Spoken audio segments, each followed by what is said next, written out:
بسم الله الرحمن الرحيم إنا أنزلناه في ليلة القدر وما أدراك ما ليلة القدر ليلة القدر خير من 1000 شهر تنزل الملائكة والروح فيها بإذن ربهم من كل أمر سلام هي حتى مطلع الفجر.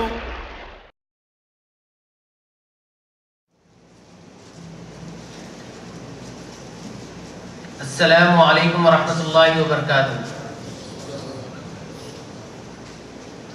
الحمد للہ رب العالمین والصلاة والسلام علی سید المرسلین محمد وعلی آلہ وصحبہ اجمعین، وبعد رب اشرح لی صدری ویسر لی امری واحلل عقدۃ من لسانی یفقہوا قولی۔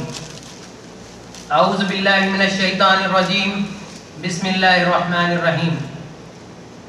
انا انزلناه في ليلة القدر وما ادراك ما ليلة القدر ليلة القدر خير من 1000 شهر تنزل الملائكة والروح فيها بإذن ربهم من كل امر سلام هي حتى مطلع الفجر۔ عزیز ساتھیو، اللہ تعالیٰ کی تعریف ہے، حمد ہے، شکر ہے اس کی نعمتوں پر جو اللہ رب العالمین ہمارا خالق اور مالک ہے، جس نے اپنی بندگی کے لیے دنیا میں ہم کو پیدا کیا اور بندگی سکھانے کے لیے اور عبادت کے طریقے بتانے کے لیے اپنے نبی جناب محمد مصطفیٰ صلی اللہ علیہ وسلم کو مبعوث فرمایا۔ سبحان اللہ و بحمدہ، سبحان اللہ العظیم۔ لامحدود درود و سلام ہو کائنات کے اس عظیم ترین شخصیت پر جو دنیا میں رحمت بن کر تشریف لائے، محمد مصطفیٰ صلی اللہ علیہ وسلم کہ جن پر کثرت و درود جمعہ کو دن اور رات میں پڑھنے کا حکم دیا گیا ہے۔ اللہم صلی علی محمد وعلی آل محمد کما صلیت علی ابراہیم وعلی آل ابراہیم انکا حمید مجید۔ اللہم بارک علی محمد وعلی آل محمد کما بارکت علی ابراہیم انکا حمید مجید۔ ہم فضیلت شیخ منیر قمر کے ممنون و مشکور ہیں جو بڑا لمبا سفر طے کر کر ہمارے بیچ تشریف فرما ہے، اور آپ تمام بھائیوں کے بھی ممنون و مشکور ہیں جو آپ دین کے لیے یہاں تک آئے ہیں۔ فضیلت شیخ خبر سے تشریف لائے ہیں۔ آپ خبر شریعت کوٹ میں 32 سال سے ہیں۔ 32 سال آپ کے صرف خبر میں نہیں بلکہ UAE اور خبر دونوں ملا کر ہیں۔ آپ ریڈیو ام القوین، ریڈیو جدہ، شارجہ ٹیلی ویژن میں اردو میں پروگرامز کرتے ہیں۔ اردو نیوز ویکلی میں بھی آپ کا پروگرام شائع ہوتا تھا، ابھی کچھ وجہ سے شائع نہیں ہو رہا ہے۔ اور آپ نے تقریباً 120 کتابیں لکھی ہیں، جس میں سے 70 کتابیں آلریڈی پرنٹ ہو چکی ہیں اور 50 کتابیں پرنٹ ہو رہی ہیں۔ حرمین شریفین میں جو خطبے ہوتے ہیں وہ کافی سالوں سے آپ اس کا اردو ترجمہ بھی کر چکے ہیں۔ اب میں آپ کے سامنے اس موضوع کی طرف آتا ہوں جس کے لیے ہم سب یہاں پر جمع ہوئے ہیں۔ آج 3 جمادی الاولیٰ 1429 ہجری بمطابق 8 مئی 2008 کو یہ پروگرام منعقد کیا گیا ہے، جس کا موضوع ہے نزول قرآن کے مقاصد۔ اس موضوع کے تعلق سے چند سوالات ہیں جن کے جوابات انشاءاللہ فضیلت شیخ قرآن و حدیث کی روشنی میں آپ سب کے سامنے رکھیں گے۔ قرآن کب نازل ہوا اور کس کے لیے ہے؟ قرآن سب کے لیے آیا تو پھر سب مسلمان کیوں نہیں ہیں؟ آیا قرآن سے ہدایت اور گمراہی دونوں حاصل ہوتی ہے تو پھر اللہ گمراہ کس کو کرتا ہے؟ کیا علماء حق چھپاتے ہیں؟ کیا قرآن سمجھنا مشکل ہے؟ قرآن سے فائدہ کون اٹھاتا ہے؟ کیا قرآن میں مثالیں ہیں سمجھنے کے لیے؟ کیا دین میں کئی گروہ ہو سکتے ہیں؟ کیا دین مکمل ہو گیا ہے؟ ان تمام سوالات کے جواب انشاءاللہ تعالی آپ کے سامنے فضیلت شیخ رکھیں گے۔ اب میں آپ کے سامنے قرآن کی فریاد کے چند اشعار رکھنا چاہتا ہوں۔ طاقوں میں سجایا جاتا ہوں، آنکھوں سے لگایا جاتا ہوں، تعویذ بنایا جاتا ہوں، دھو دھو کے پلایا جاتا ہوں۔ جس طرح سے طوطا مینا کو کچھ بول سکھائے جاتے ہیں، اس طرح پڑھایا جاتا ہوں، اس طرح سکھایا جاتا ہوں۔ جب قول و قسم لینے کے لیے تکرار کی نوبت آتی ہے، پھر میری ضرورت پڑتی ہے۔ یوں بھی مجھے رسوا کرتے ہو، ایسے بھی ستایا جاتا ہوں۔ کس بزم میں میرا ذکر نہیں، کس عرس میں میری دھوم نہیں، پھر بھی میں اکیلا رہتا ہوں، مجھ سا بھی کوئی مظلوم نہیں۔ اب آپ کا میں زیادہ وقت نہ لیتے ہوئے انشاءاللہ فضیلت شیخ کو اس موضوع پر خطاب فرمانے کی دعوت دیتا ہوں۔ اس سے پہلے کہ میں شیخ کو دعوت دوں، آپ تمام بھائیوں سے گزارش ہے کہ جو لوگ دور ہے وہ قریب آ جائے، اور بعد میں آنے والے بھائیوں کو وہاں پر آسانی سے جگہ ملے، اور جو لوگ اپنے اپنے موبائل آن رکھے ہیں یا تو سائلنٹ کر لے یا تو بند کر لے، تاکہ درس میں کوئی خلل نہ ہو۔ اور نماز انشاءاللہ تعالی عشاء کی درس کے بعد یہیں پر ہوگی، تو عشاء کی نماز کے لیے آپ باہر جانے کی آپ کو انشاءاللہ ضرورت نہیں، کیونکہ نبی کریم صلی اللہ علیہ وسلم نے عشاء کی نماز کے لیے کہا ہے کہ جتنی تاخیر سے پڑھے انشاءاللہ بہتر ہے۔ تو اب میں آپ کے سامنے فضیلت شیخ منیر قمر کو دعوت دیتا ہوں۔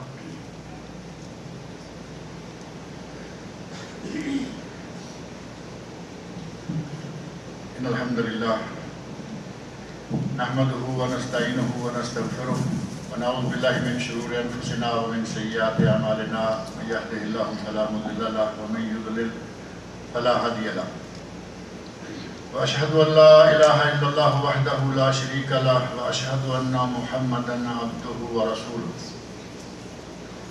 اما بعد فان خير الحديث كتاب الله، وخير الهدي هدي محمد صلى الله عليه وسلم، وشر الأمور محدثاتها، وكل محدثة بدعة، وكل بدعة ضلالة، وكل ضلالة في النار۔ رب اشرح لي صدري ويسر لي أمري واحلل عقدة من لساني يفقهوا قولي، رب أعوذ بك من همزات الشياطين وأعوذ بك رب أن يحضرون۔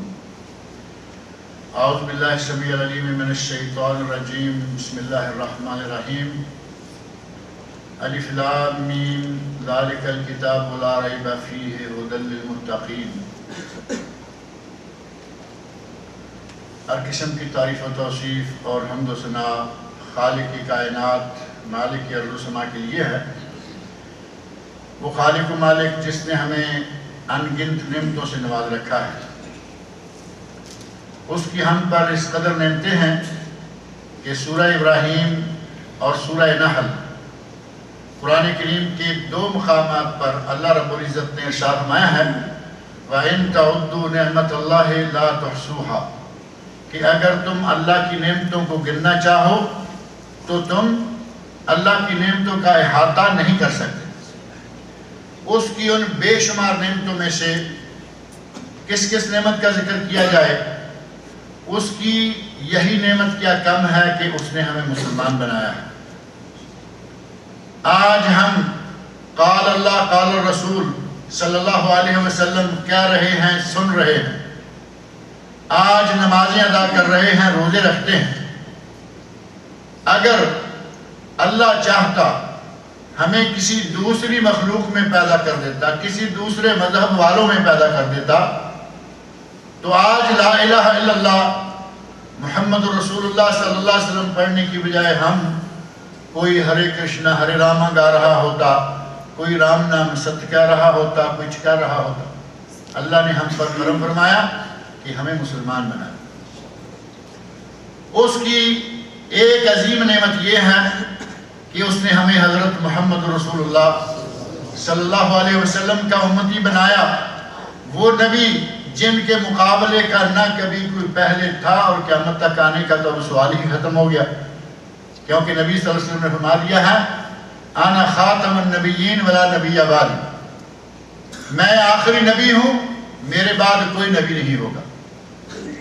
آدم علیہ السلام کی پوری اولاد جو نبی صلی اللہ علیہ وسلم تک تھی اور آپ کی وفات سے لے کر قیامت تک ہوگی, کوئی انسان چاہے وہ نبی ہی کیوں نہ ہو ہمارے نبی کے مقابلے کا کوئی نہیں. کتنا مقام اس امت محمدیہ کو اللہ نے دیا, نبی سب سے اعلیٰ. بلکہ میں کبھی کبھی کہا کرتا ہوں کہ اللہ نے جتنی اعلیٰ چیزیں ہیں وہ ہمیں دے دی ہیں. گن کے دیکھیں چھوٹی چھوٹی ایک ایک نظر, صرف اس کائنات میں اگر سب سے اعلیٰ کوئی مخلوق ہے تو وہ انسان ہے. تمام مخلوقات میں سے سب سے اعلیٰ مخلوق انسان. کیوں؟ اللہ رب العزت نے قرآن کریم میں فرمایا ہے وَلَقَدْ كَرَّمْنَا بَنِي آدم, ہم نے بنی آدم کو معزز اور مکرم بنایا ہے. اللہ نے بنی آدم کو معزز و مکرم بنایا, ہمیں بنی آدم میں سے بنا دیا. اللہ نے تمام انبیاء اور رسول کے امام محمد رسول اللہ صلی اللہ علیہ وسلم کو بنایا, ہمیں اس کا امتی بنا دیا.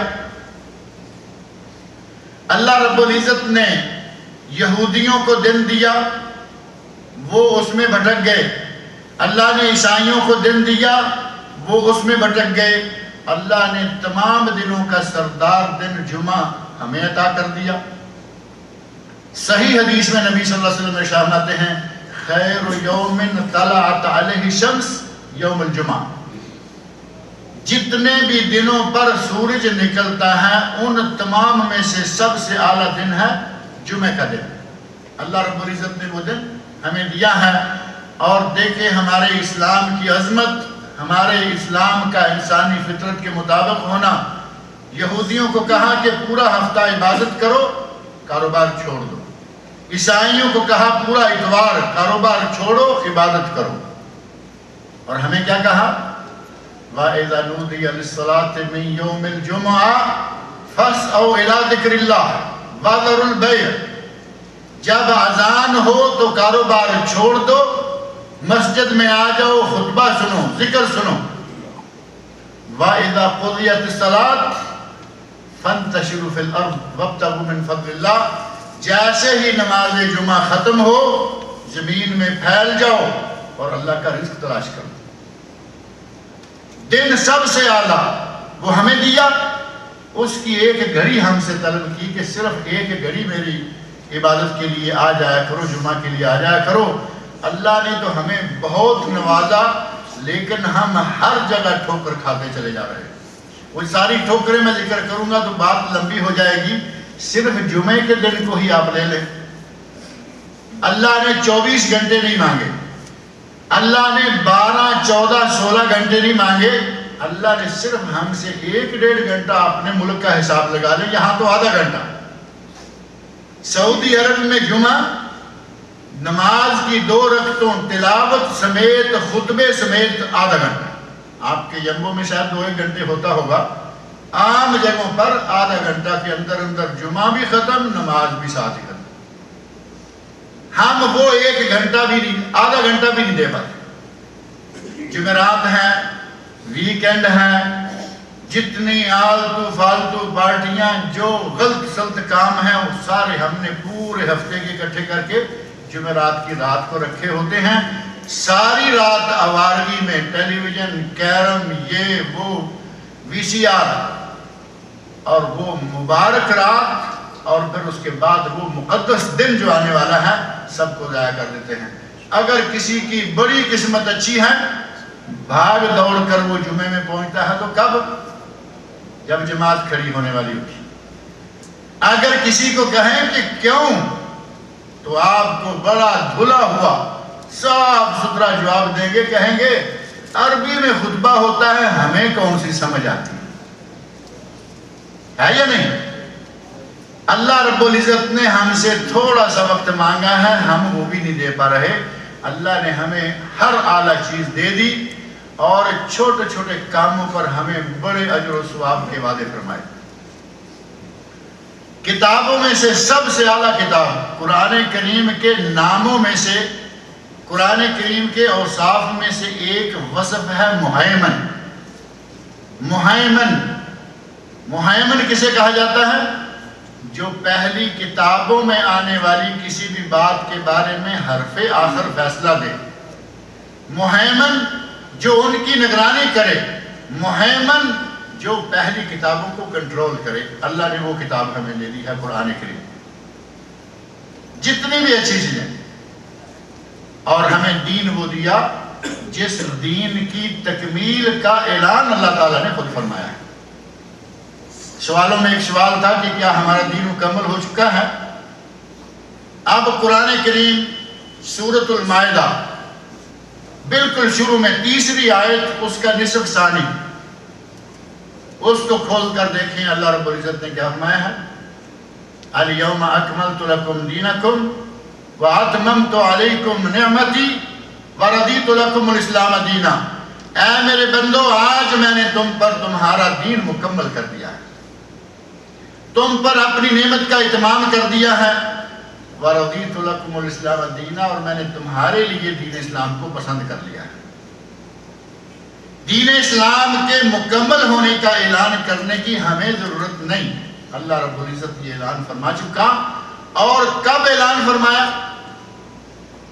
یہ کوئی ایک دو دن، دو چار دن، مہینے یا ایک آدھ صدی کی بات نہیں، بلکہ اللہ رب العزت نے اس بات کا اعلان آج سے 1500 سال پہلے، 1400 برس پہلے، حجۃ الوداع کے موقع پر جب مسلمان اپنے نبی صلی اللہ علیہ وسلم کے ساتھ میدان عرفات میں تھے، اس وقت یہ آیت نازل ہوئی۔ ایک یہودی کو پتہ چلا کہ مسلمانوں کے بارے میں، مسلمانوں کی کتاب قرآن کریم کے بارے میں اللہ رب العزت نے یہ آیت بھی نازل کر دی ہے، الیوم اکملت لکم دینکم۔ حضرت عمر فاروق رضی اللہ عنہ کو کہتا ہے، اگر اس قسم کی کوئی آیت ہمارے دین کے بارے میں نازل ہوتی تو ہم اس دن خوشیاں مناتے، عید مناتے۔ اسے مسلمانوں کی کتاب کے بارے میں، مسلمانوں کے دین کے بارے میں، اس بشارت کے نازل ہونے، اس سرٹیفکیٹ کے نازل ہونے پر اتنا تعجب آ رہا۔ اگر ہمارے دین کے بارے میں نازل ہوتی تو ہم عید مناتے۔ اور کیا کس کو رہا ہے؟ عمر فاروق رضی اللہ عنہ،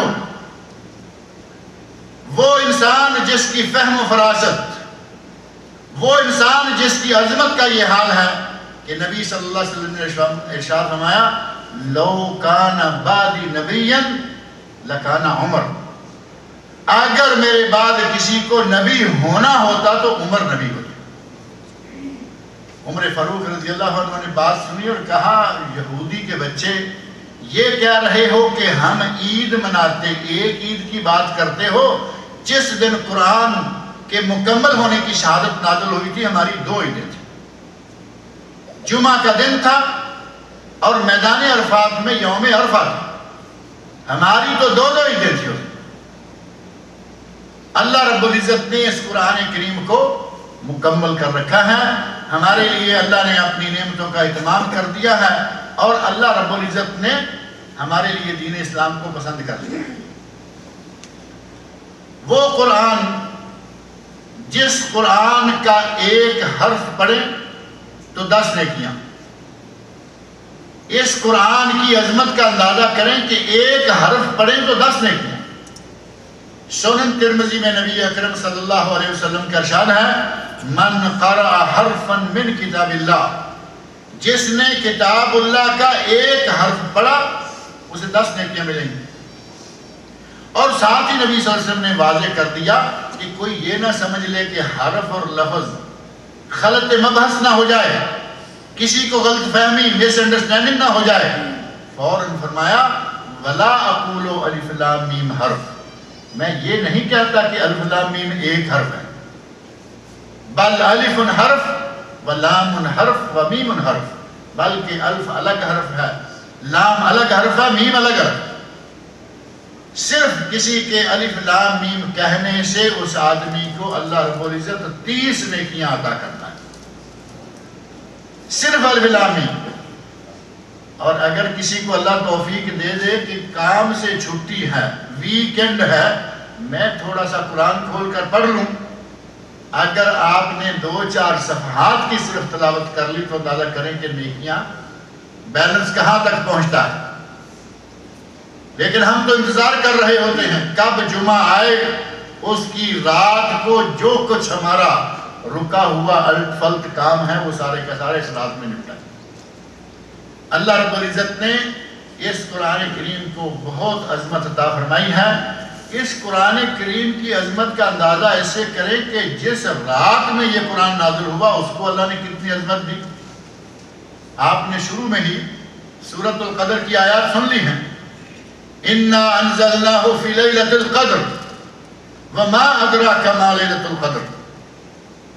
اللہ نے فرمایا کہ ہم نے قرآن کو لیلۃ القدر میں نازل کیا، اور اے میرے نبی آپ کیا جانے کہ لیلۃ القدر کیا ہے؟ اور پھر ساتھ ہی فرمایا لیلۃ القدر خیر من الف شہر۔ اس ایک رات کو اللہ نے 1000 رات سے بھی بہتر بنایا۔ یہ نہیں فرمایا کہ جس نے اس ایک رات کی عبادت کر لی اس کی 1000 رات کے برابر نہیں، خیر من الف شہر، 1000 رات کی عبادت سے زیادہ ثواب اس رات کا۔ 83 سال اور 4 مہینے بنتے۔ اندازہ کریں ہماری عمریں کتنی ہیں۔ نبی اکرم صلی اللہ علیہ وسلم یہ بھی طے فرما گئے، آپ نے فرمایا اعمار امتی بین 60 و 70۔ میری امت کے لوگوں کی، میری امت کے افراد کی عمریں 60 اور 70 کے درمیان، نبی صلی اللہ علیہ وسلم کا ارشاد۔ اور ساتھ ہی فرما دیا کہ بہت تھوڑے لوگ ہوں گے جو اس سے آگے جائیں گے۔ آپ اپنے دائیں بائیں، اپنے عزیز و اقارب، اپنے رشتہ داروں پر نظر دوڑا کر دیکھ لیں، 60-70 کے پیٹے میں سب جانے کے لیے کوئی تیار بیٹھا ہے، کوئی گیا، کہیں کہیں کوئی آدمی 70 سے آگے نکلتا ہے، اور جو 70 سے نکلتا ہے وہ اخباروں کی سرخیوں میں آ جاتا ہے۔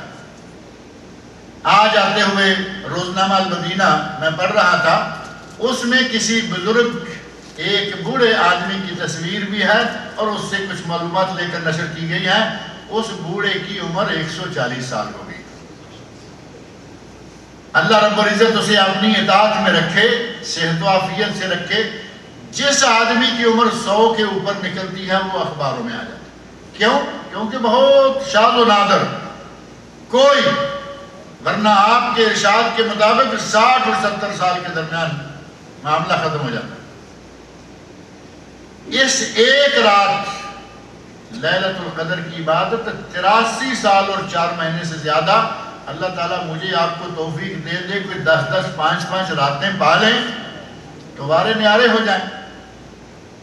لیکن کہاں ہمیں ان راتوں میں بھی وہ کام یاد آ جاتے ہیں جو ہمیں ان راتوں کی عبادت نہیں کرنے دیتے۔ رمضان آتا رہتا ہے، گزرتا رہتا ہے، آپ کو بھی معلوم ہے اور مجھے بھی معلوم ہے۔ اللہ تعالیٰ ہمیں توفیق دے کہ اس قسم کے مواقع کو سنہری موقع سمجھتے ہوئے ہم فائدہ اٹھائیں۔ اس رات 83 سال اور 4 مہینے سے زیادہ کے ثواب کا اس رات سے کیا تعلق ہے؟ صرف ایک تعلق ہے کہ اس رات میں اللہ نے قرآن کو نازل کیا تھا۔ قرآن کی عظمت کا اندازہ کریں کہ جس رات میں اترا اس کی عبادت کا اتنا ثواب، جس ذات پر اترا وہ ذات پوری کائنات کی سرتاج محمد رسول اللہ صلی اللہ علیہ وسلم، اور جو اس کو لے کر آیا حضرت جبرائیل امین علیہ السلام۔ فرشتے بے شمار ہیں، کوئی حد نہیں، شمار نہیں۔ فرشتوں کی تعداد کا اندازہ کرنا ہو تو نبی اکرم صلی اللہ علیہ وسلم کا وہ ارشاد پڑھیں۔ آپ ارشاد فرماتے ہیں کہ بیت المعمور جو بیت اللہ شریف کے اوپر آسمان پر ہے، جہاں بیت اللہ ہے مکہ مکرمہ والا، اس کے بالکل اوپر آسمان پر بھی ایک بیت اللہ ہے جس کا نام ہے بیت المعمور۔ نبی صلی اللہ علیہ وسلم ارشاد فرماتے ہیں کہ جب سے دنیا بنی ہے ہر روز 70,000 فرشتہ اس جگہ آتا ہے، اور جو ایک مرتبہ آ گیا اسے قیامت تک دوبارہ آنے کا موقع ہی نہیں ملے گا۔ کتنی تعداد ہے فرشتوں کی کوئی اندازہ ہی نہیں کر سکتا۔ ان تمام فرشتوں کے سردار وہ فرشتے ہیں جو قرآن لے کر رسول اللہ صلی اللہ علیہ وسلم کے پاس آئے تھے۔ جو قرآن لایا عظمتیں، جہاں قرآن آیا عظمتیں، جس رات میں قرآن نازل ہو گیا عظمتیں۔ کتابیں پہلی بھی تھیں، تورات، انجیل، زبور، وہ آسمانی کتابیں ہیں۔ ہمارا مسلمانوں کا ایمان ہے کہ وہ کتابیں آسمانی ہیں، لیکن آج وہ ہمارے لیے نہیں ہیں۔ تھی آسمانی، یہودیوں نے، عیسائیوں نے، بنی اسرائیل نے ان سب میں توڑ پھوڑ کی، ان میں تحریف کی، ان کو اپنی مرضی سے بدل دیا۔ اللہ رب العزت نے ہمیں وہ کتاب دی ہے جس کے بارے میں فرمایا اِنَّا نَحْنُ نَزَّلْنَا الذِّكْرَ وَإِنَّا لَهُ لَحَافِظُونَ۔ اس قرآن کو ہم نے نازل کیا ہے اور اس قرآن کی حفاظت بھی ہم کریں گے۔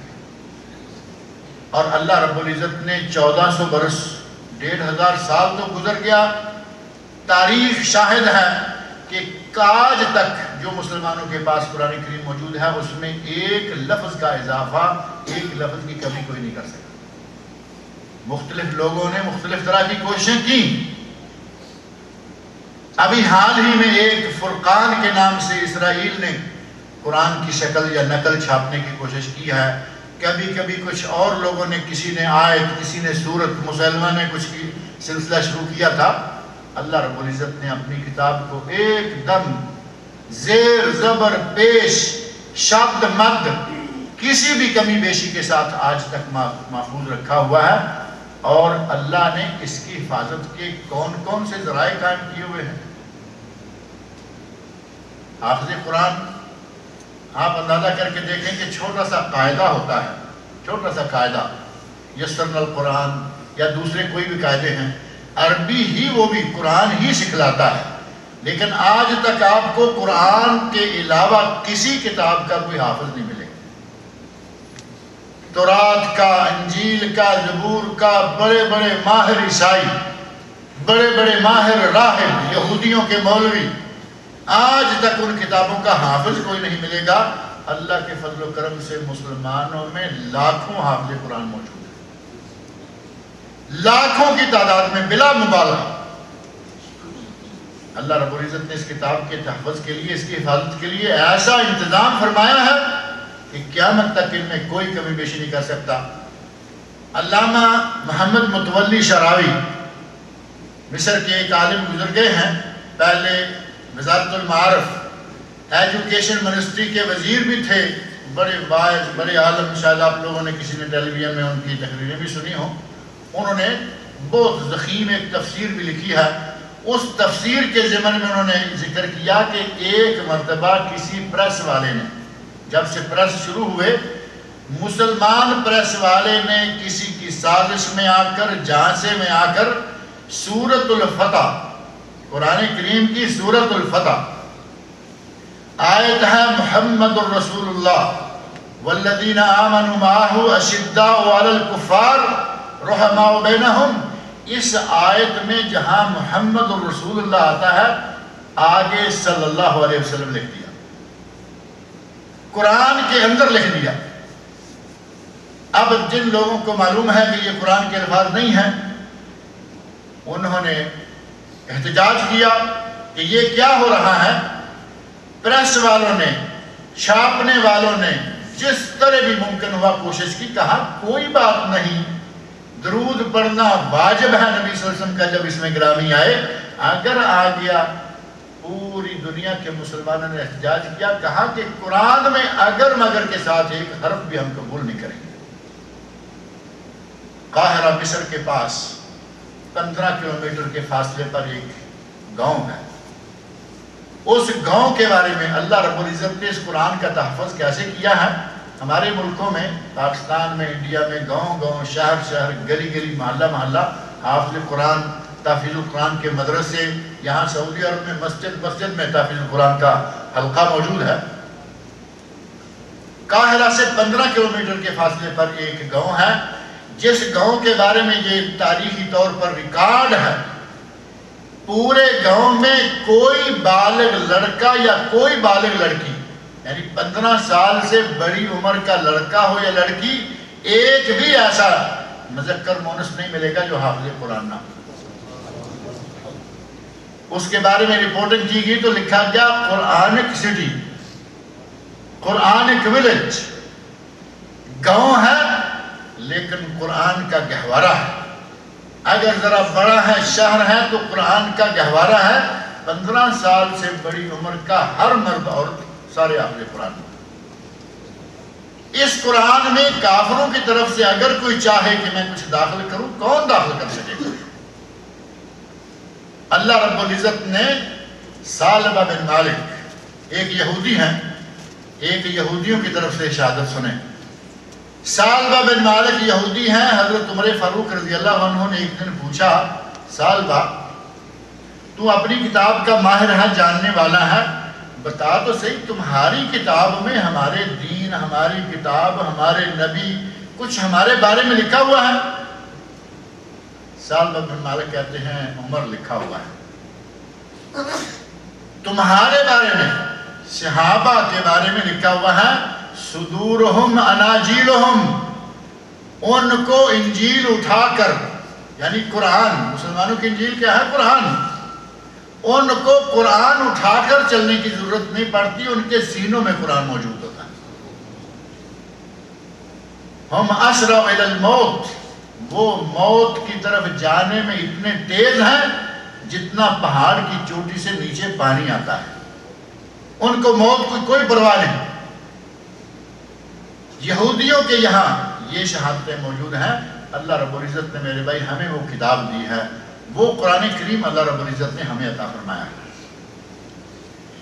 اس قرآن کے بارے میں، اس کے فضائل، اس کا مقام، اس کا مرتبہ بہت بڑا ہے۔ صرف اسی موضوع پہ بات کریں تو بات لمبی ہو جائے گی۔ قرآن کو نازل کرنے کا مقصد کیا ہے؟ قرآن کو اللہ رب العزت نے کیا اسی لیے نازل کیا؟ جو ہمارے بھائی پہلے کچھ شعر پڑھ گئے ہیں شروع میں، اچھا ہوا کہ وہ سٹارٹ ہی اچھا لے گئے ہیں۔ ان شعروں میں قرآن نے جو شکوہ کیا ہے وہ کیا تھا؟ کیا کر رہے ہیں ہمارے مسلمان اس کے بارے میں؟ قسموں میں اٹھایا جاتا۔ ہم نے یہ سمجھ رکھا ہے کہ یہ تو قسموں کے لیے، تاکوں میں سجایا جاتا ہوں، قسموں میں اٹھایا جاتا ہوں۔ ایک اچھا خوبصورت کپڑا لیا، چمکدار تھا، اور اس میں رنگ برنگے پیس لگا کے بنا سنوار کے اتنی اونچی رکھ دیا، اور بہانہ، شیطان اللہ کے بندوں کو بہکانے کے لیے بہت سارے بہانے سناتا ہے۔ بہانہ یہ دیا کہ قرآن نیچے پڑا رہے گا تو گستاخی ہوگی، کبھی پیچھا ہو جائے گا، کبھی یہ ہو جائے گا، کبھی وہ ہو جائے گا، اس کو اونچا رکھو۔ ایسے انداز سے ہمارے مسلمانوں کے دماغ میں، خاص طور پر ہمارے ملکوں میں، بر صغیر پاک و ہند اور بنگلہ دیش، نیپال بھی شامل کر لیں، ہمارے قریب ہی ہیں، سارے اکٹھے ایک ہی ملک ہے۔ ان ملکوں کے لوگوں کو اتنا بہکایا کہ اس کو اونچا رکھو، اس کی طرف پش نہ ہونے پائے، گستاخی نہ ہو، بے ادبی نہ ہو۔ جب تک قسم اٹھانے کا موقع نہیں آتا، قرآن کو اتارنے کا موقع نہیں ملتا۔ بڑی ہمت کی کسی نے تو رمضان المبارک کے مہینہ میں اتار لیا، بھی رمضان میں تھوڑا پڑھ لیتے ہیں، تھوڑا گنجائش ہوتی ہے۔ قرآن کو اللہ رب العزت نے قسموں میں اٹھانے کے لیے نہیں اتارا، قرآن کو اللہ رب العزت نے طاقوں میں سجانے کے لیے نہیں اتارا، قرآن کو اللہ رب العزت نے عمل کے لیے اتارا ہے۔ قرآن ہمارے لیے نظام زندگی ہے، ہمارے لیے نظام حیات ہے، ہمارے لیے قانون ہے۔ اس قرآن کو سمجھیں، اس قرآن پر عمل کریں۔ اصل مقصد قرآن کا یہ ہے، یہ کتاب ہدایت، میں نے قرآن کریم کے بالکل آغاز سے 3 آیتیں جو بظاہر 2 ہی ہیں، بالکل آغاز کی سورہ فاتحہ جو ہم نماز میں پڑھتے ہیں ہر رکعت میں، اس کو چھوڑے تو پہلی سورت باقی کون سی بنتی ہے؟ سورۃ البقرہ۔ سورۃ البقرہ کی پہلی 3 آیتیں میں نے پڑھی ہیں، الف لام میم ذالک الکتاب لا ریب فیہ ھدی للمتقین۔ اللہ رب العزت نے اس قرآن کریم کے بارے میں فرمایا یہ وہ کتاب ہے جس میں کوئی شک نہیں۔ پہلی بات، اس کے منزل من اللہ ہونے میں مشرکین کہا کرتے تھے کہ یہ اپنی طرف سے بنا لیتا ہے، اللہ رب العزت نے ان کا رد کر دیا کہ یہ میری نازل کردہ کتاب ہے، لا ریب فیہ، اس کے مضامین میں، اس کے کلمات میں، اس کے حروف میں، اس کی حرکات میں قطعاً کوئی شک نہیں کہ یہ اللہ کی طرف سے۔ اور ساتھ ہی فرمایا ھدی للمتقین، یہ کتاب متقین کے لیے ہدایت ہے، یہ کتاب ہدایت ہے۔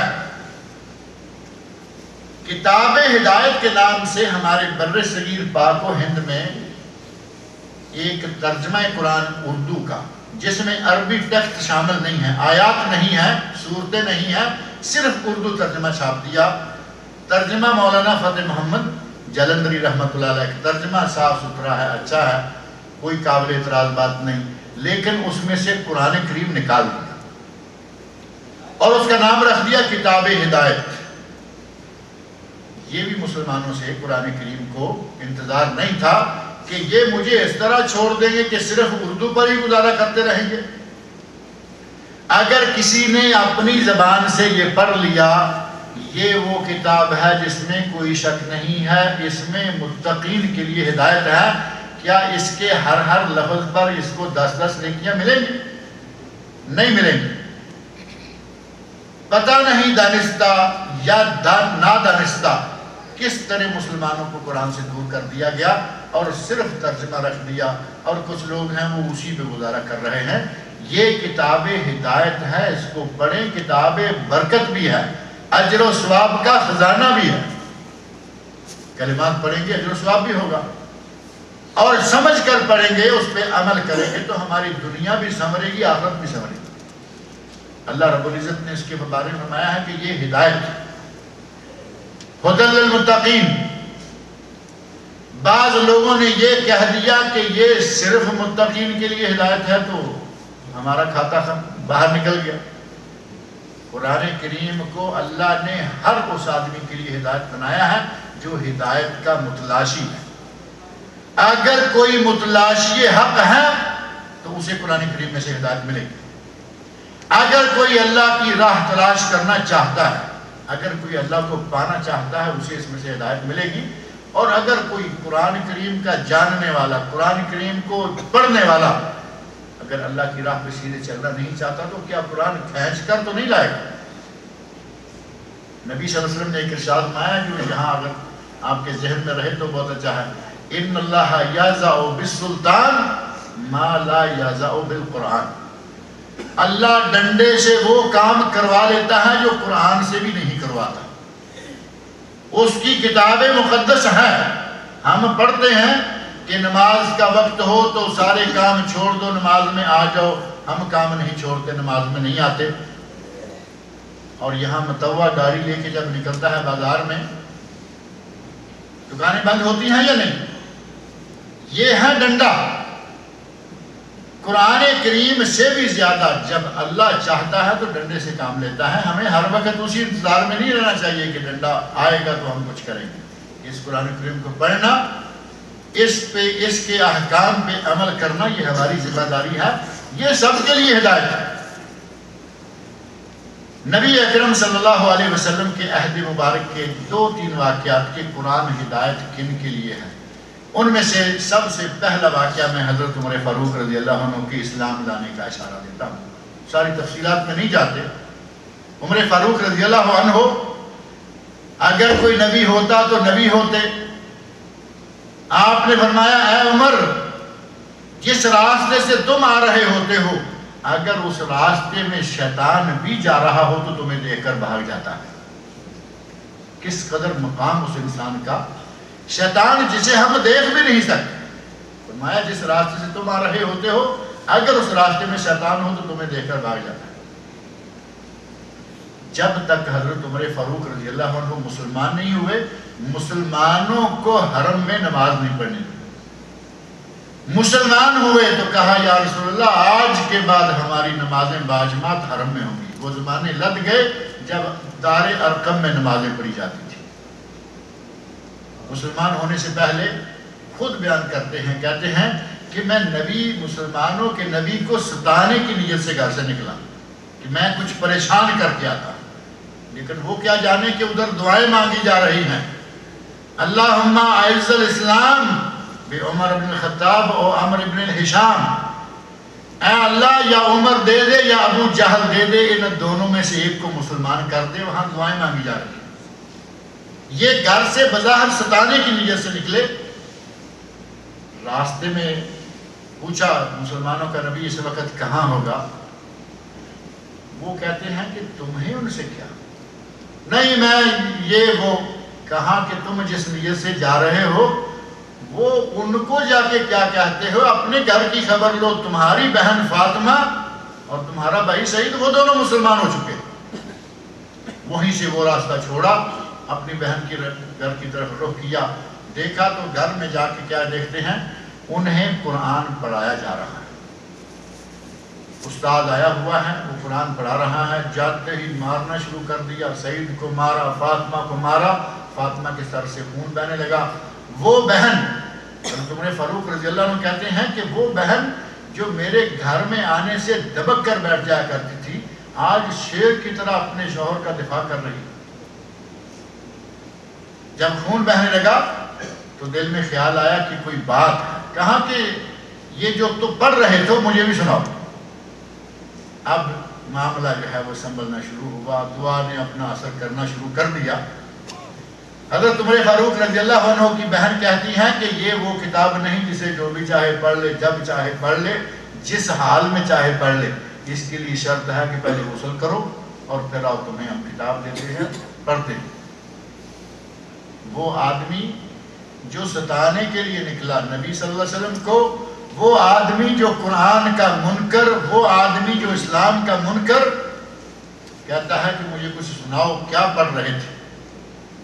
سورہ طٰہٰ جو اس وقت وہاں جز کی شکل میں موجود تھا، اس وقت عمر فاروق رضی اللہ عنہ کو سورہ طٰہٰ کا وہ حصہ پڑھ کر سنایا گیا.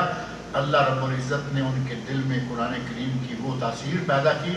کہنے لگے کہ اب مجھے اپنے نبی کے پاس لے جاؤ. نبی صلی اللہ علیہ وسلم کی خدمت میں پہنچے. راستے میں لوگوں نے مزاحمت کرنا چاہے. دیکھا کہ عمر آ رہے ہیں.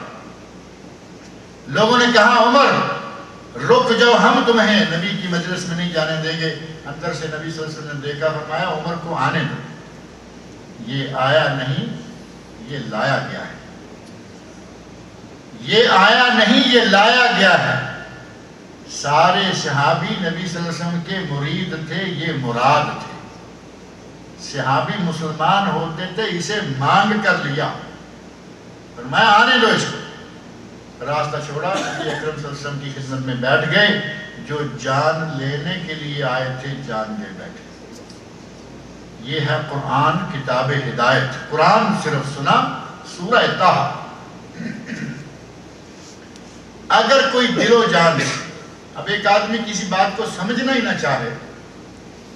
کبھی کبھی کوئی لوگ ایسے ہوتے ہیں جلسے میں تقریر میں آ کے بیٹھ گئے اور نیت کیا ہے پیچھے سے آتے ہی اچھا دیکھتے ہیں آج ان کا مولوی کیا کہتا ہے. اب دیکھتے ہیں دل سے کڑ رہا ہے، دل میں ابال آ رہا ہے. نہ شکل دیکھنے کو تیار ہے نہ بات سننے کو، صرف کہ کیا کیا بات ہے. اب اس پہ اس درس کا کوئی اثر ہوگا؟ وہ تو اپنے ایک کام سے آئے. درس کا، قرآن کریم کا، کسی بھی چیز کا اثر تب ہوگا جب اس میں کچھ تھوڑی سی تمنا، تڑپ، تلاش ہوگی. تلاش ہوگی تو قرآن کریم نے کافروں کو مسلمان کیا. حضرت عمر فاروق رضی اللہ عنہ مسلمان ہوئے. حضرت اسید بن حضیر رضی اللہ عنہ یہ وہ صحابی ہیں جو رات کو قرآن کریم کی تلاوت کرتے ہیں تو ساتھ ہی گھوڑا باندھا ہوا تھا. بڑا معروف واقعہ ان کا. قرآن کریم کی تلاوت کرتے ہیں، گھوڑا جو ہے وہ اپنے کھونٹے کے ساتھ تڑپنا، دوڑنا، بدکنا شروع کر دیتا ہے. تلاوت ختم کرتے ہیں، گھوڑا آرام سے کھڑا ہو جاتا ہے. تھوڑی دیر یہ سلسلہ جاری رہا. کہتے ہیں میں نے نظر اٹھائی تو دیکھا آسمان تک ایک سفید رنگ کی پوری لائن لگی، اور چونکہ پاس ہی میرا بچہ بھی سویا ہوا تھا. جب میں قرآن پڑھتا گھوڑا دوڑنے بھاگنے لگتا، مجھے خطرہ ہو گیا کہ کہیں میرے بیٹے کو نہ مسل دے. میں نے قرآن پڑھنا بند کیا. نبی اکرم صلی اللہ علیہ وسلم کو جب یہ واقعہ سنایا تو آپ نے فرمایا حسین، یہ لائٹ جو تم نے دیکھی، جو روشنی دیکھی آسمان سے اتر کر تمہارے تک پہنچی ہوئی تھی، یہ اللہ کے فرشتے تھے جو تمہارا قرآن سننے آتے تھے. یہ اسید بن حضیر رضی اللہ عنہ مالدار ہیں، باغیچہ ہیں اپنا. حضرت مصعب بن عمیر رضی اللہ عنہ اور اسد بن زرارہ دو مشہور صحابی، ایک مہمان ہے ایک میزبان ہے. یہ دونوں اس باغ میں گئے جو حضرت اسید بن حضیر رضی اللہ عنہ کا باغ ہے. وہاں جو لوگ کام کر رہے ہوتے ہیں باغوں میں، کھیتوں میں، اکٹھا کیا، ان کو سنانا شروع کر دیا، واز کرنا شروع کر دیا. حضرت اسید رضی اللہ عنہ پہنچے، بڑی سختی کے ساتھ جا کر کہا کہ یہ کیا ہو رہا ہے؟ بات کر رہے ہیں، دعوت دے رہے ہیں، ہمیں یہ دعوت نہیں چاہیے. بھائی اللہ کا کلام، ہمیں کچھ نہیں. ایک دم سختی کے ساتھ جھڑکا اور کہا کہ باغ سے نکل جاؤ. حضرت مصعب بن عمیر، حضرت صاحب اسد بن زرارہ کہتے ہیں کہ ہماری بات سنو، پسند آئی تو ٹھیک ہے، نہ آئی تو ہم تمہیں کچھ زبردستی تو نہیں کہنے جاتے. چلے پڑھو کیا پڑھ رہے ہیں. قرآن کریم پڑھنا شروع کیا. حضرت اسید بن حضیر رضی اللہ عنہ جو باغ میں ان کو دیکھنا گوارا نہیں کر رہے، جب قرآن کا تلاوت شروع کی تو ان کے دل میں قرآن کا نزول ہونا شروع ہو گیا، اور ساتھ ہی انہوں نے کلمہ پڑھا، اشہد ان لا الہ الا اللہ اشہد ان محمد رسول اللہ. مسلمان نبی اکرم صلی اللہ علیہ وسلم کے عہد مبارک میں مسلمانوں کے سخت خلاف، سخت دشمن، کتنے لوگوں کے واقعات مشرکین مکہ میں سے، قریش مکہ میں سے، دن کو مسلمانوں میں یہ غلط فہمیاں پیدا کرتے، اپنے لوگوں کو مسلمانوں کے خلاف بہکاتے. لیکن جب رات ہوتی تو نبی صلی اللہ علیہ وسلم کے گھر کی دیوار کے پاس کان لگا کر جا کے قرآن سنتے. صبح ہوتی عہد معاہدہ، لو بھائی ابو جہل، ابو حکم، ابو فلان، آج کے بعد کوئی نہیں جائے گا، ٹھیک ہے نہیں جائیں گے. رات ہوتی ہے، اس کونے میں اس کونے میں، آپس سے ایک دوسرے سے چھپ رہے ہیں، لیکن قرآن کو سبھی سن رہے ہیں. یہ وہ کتاب ہے جس کا اثر صرف اثر پذیری چاہیے. اگر دل میں تھوڑی سی بھی تمنا ہے ہدایت کی، تڑپ ہے ہدایت کی، یہ اثر کرتا ہے. اور دور نہ جائیں، مصر کا حاکم جمال عبد الناصر، یہ تھوڑا پہلے کی بات ہے، بہت پرانی بات نہیں. جمال عبد الناصر مسلمانوں میں، خاص طور پر عربوں میں عنصریت تو وہ بھر گیا، لیکن کوئی واقعہ، کوئی کام کسی کا اچھا ہوتا ہے. رشیا کی وزٹ کی، روس گیا، اپنے ساتھ مصری کاری کو لے گیا. مصری کاری تو معروف ہیں، بڑے آواز زبردست، انداز زبردست، پڑھنے میں بڑے ماہر. ساتھ میں کاری لے گیا. وہ روس کے حاکم سے کہتا ہے کہ میں تھوڑی سی اپنے کاری سے تلاوت سنانا چاہتا ہوں. وہ خورشیف تھا یا کیا تھا، وہاں روس کے لوگوں کا نام آپ نے سب کے آخر میں فا پہنچ جاتا ہے. حتیٰ کہ جو مسلمانوں کا وہاں پچھلے دنوں صدر تھا، داؤدیف، نام داؤد ہے لیکن رشین ہونے کی وجہ سے آخر میں داؤدیف. اسی طرح خروشیف، فلان شیف. حاکم کو کہتا ہے کہ میں چاہتا ہوں تلاوت سنو. اس نے کہا کہ مجھے کیا فائدہ، یہ تمہارا قرآن عربی میں ہے، میں عربی جانتا نہیں. کہا نہیں سن تو لو، تم نہیں جانتے، 5 منٹ یہ پڑھے گا، تم سن لو. قاری نے تلاوت شروع کی. 5 منٹ پورے ہونے سے پہلے روس کا بادشاہ زاروں کے تار رونے لگا. وہ عربی جانتا نہیں، عربی سمجھتا نہیں، لیکن قرآن کی تاثیر ایسی زاروں کے تار رونا شروع کر. میرے بھائی قرآن اللہ رب العزت نے اسے کتاب ہدایت بنایا. یہ مسلمانوں کے لیے ہدایت، یہ کافروں کے لیے ہدایت، یہ دشمنوں کے لیے ہدایت، یہ دوستوں کے لیے ہدایت. کتنے لوگ دنیا میں بڑے مزے سے رہ رہے تھے، لیکن وہ مزہ دنیاوی تھا. جب قرآن کا بار ہوا تو وہ سارے مزے چھوڑ دیے. اسٹیفن پاپ سنگر برطانیہ کا بڑا مشہور آدمی، یوسف اسلام کے نام سے جو مشہور ہوا، پاپ سنگر، پیسے کا شمار نہیں، شہرت کا شمار نہیں، بڑے بڑے جلسے اور بڑے بڑے جلسوں میں اس کا وہی کام پاپ سنگنگ. کہتے ہیں کہ میرا بھائی بیت المقدس کی طرف، اقصی کی طرف اپنی وزٹ میں نکلا، جاتے جاتے مجھے قرآن کریم کا ایک نسخہ دے گیا. ایسے ہی میں نے ایک دن، بھائی نے تحفہ دیا ہے، ڈیوڈ کا تحفہ ہے، چلے میں پڑھ کے تو دیکھوں. کہتے ہیں کہ میں نے پڑھا، تھوڑا سا پڑھا، میں نے قرآن کریم کا تھوڑا سا مطالعہ کیا. میں نے کہا میں کہاں جا رہا ہوں، قرآن کیا کہہ رہا ہے. ترجمہ ساتھ انگلش کا موجود تھا. میں جیسے جیسے قرآن کریم میں آگے بڑھتا گیا، ادھر سے میں پیچھے ہٹتا گیا کہ میں اسٹیجوں پہ گاتا پھر رہا ہوں، ڈانس کرتا پھر رہا ہوں، اور اللہ ہم سے کیا مطالبے کر رہا ہے. کہتے ہیں جیسے ہی میں تھوڑا سا قرآن کریم کو آگے پڑھ کے نکلا، میری دنیا بدل گئی. میں نے سنا کہ لندن میں کوئی نئی مسجد ہے، اس کی کل اوپننگ ہے. میں گیا اور جا کر اس مسجد میں اپنے اسلام کا اعلان کر دیا. کل تک لاکھوں پاؤنڈ ایک ایک رات میں اکٹھا کرنے والا، دنیاوی اعتبار سے خوشحال، دولت و مال بے شمار، لیکن جب قرآن کی زد میں آیا تو قرآن نے اپنے پاس بٹھا دیا. سارے ڈانس بھول گئے، ساری سنگنگ بھول گئی، سارے کام چھوڑ. قرآن وہ ہے. ڈاکٹر عبد الرحمن پارکر، امریکی آدمی ہے.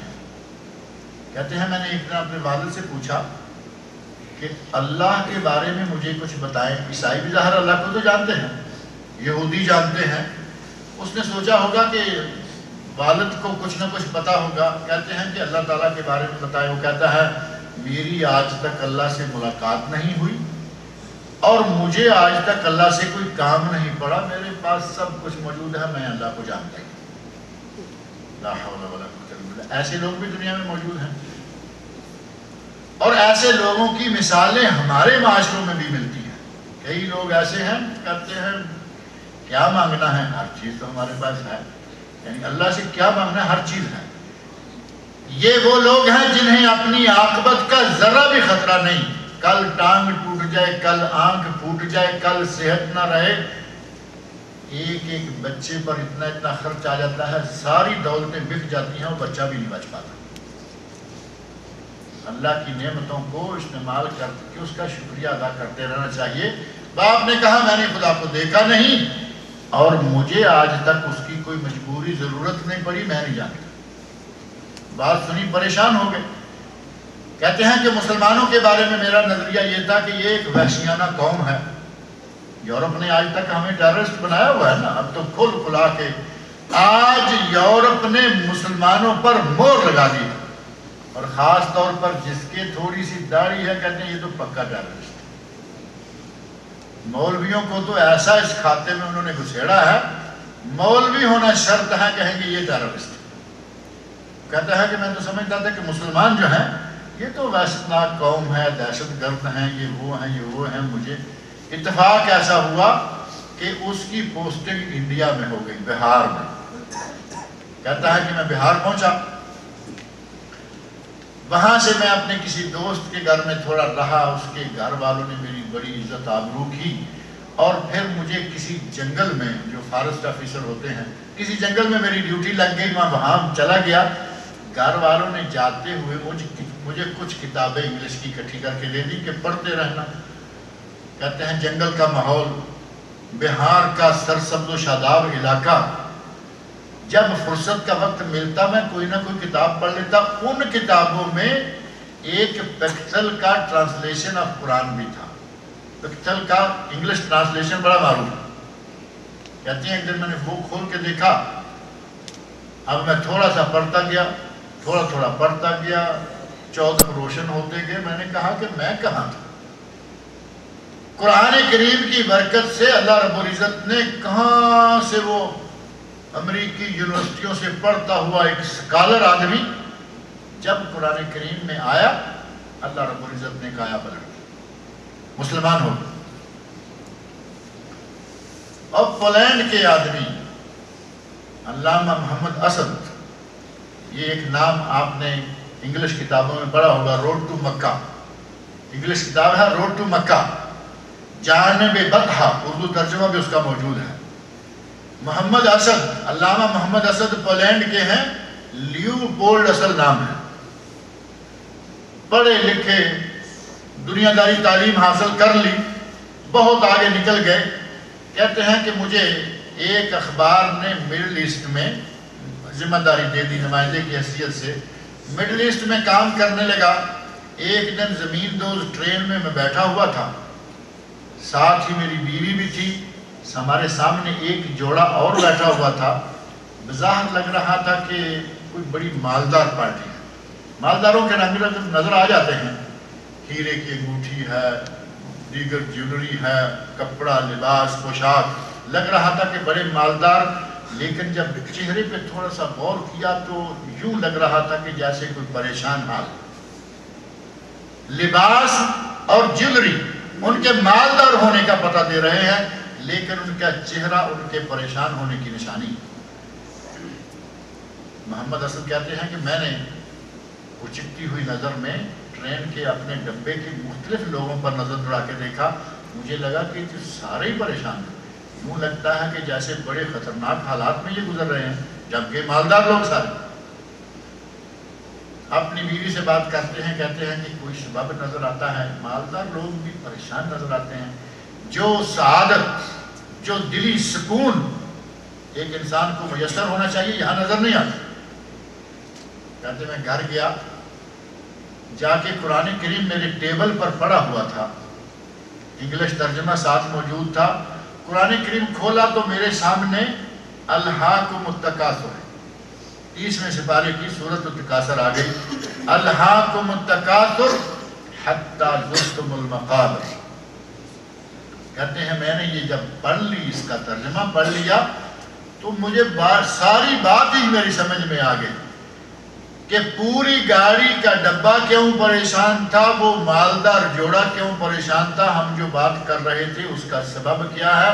میں نے آواز لگائی اپنی بیوی کو، ادھر آؤ. آئی. میں نے کہا یہ دیکھو ہماری کل کی گفتگو کا سب کا رزلٹ ہمارے سامنے موجود ہے. انسان دولت کے پیچھے دوڑ دوڑ کر پاگل ہو رہا ہے، لیکن اصل سکون انہیں نصیب نہیں. کہتے ہیں میں نے پھر قرآن کو پڑھنا شروع کر دیا. پڑھتے پڑھتے نتیجہ یہ نکلا کہ آج وہ مسلمان علماء میں، یعنی صرف مسلمان نہیں ہوئے، عالم دین ہوئے. آج علامہ محمد اسد، آپ جانتے ہیں علامہ ہر کسی کو نہیں کہا جاتا، آج علامہ محمد اسد کے نام سے وہ معروف ہے. میرے بھائی، اللہ رب العزت نے ہمیں وہ کتاب دی، مسلمان کافر. ایک خاتون ہیں، ایسے آپ کے سامنے کتابیں موجود ہیں. ہم مسلمان کیوں ہوئے؟ وائی وی امبریسڈ اسلام، انگلش میں، عربی میں، اردو میں، ہر زبان میں کتابیں موجود ہیں کہ ہم اسلام کیوں لائے. مریم نام کی خاتون کہتی ہیں کہ میں اپنی کسی سہیلی سے ملنے گئی، مسلمان سہیلی تھی. میں نے کچھ سویٹس وغیرہ لے لی کہ ان کے گھر جا رہی ہوں. میں گئی تو کوئی ہاتھ نہیں لگا رہا سویٹس. عصر کا وقت ہے یا کچھ دن غروب ہونے میں باقی ہے، کوئی اس کو ہاتھ نہیں لگا رہا. شام کا وقت ہوا، اذان کی کہیں سے آواز آئی اور وہ سارے لوگ کچھ نہ کچھ کھانے لگے، مٹھائی بھی کھانے لگے. اب مجھے پتا چلا کہ یہ عصر سے لے کر اب تک اس کو ہاتھ کیوں نہیں لگا رہے تھے. یہ سارے روزے تھے،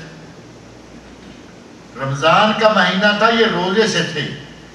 اذان ہوئی، انہوں نے روزہ افطار کیا اور اب انہوں نے نماز پڑھنا شروع کر دی.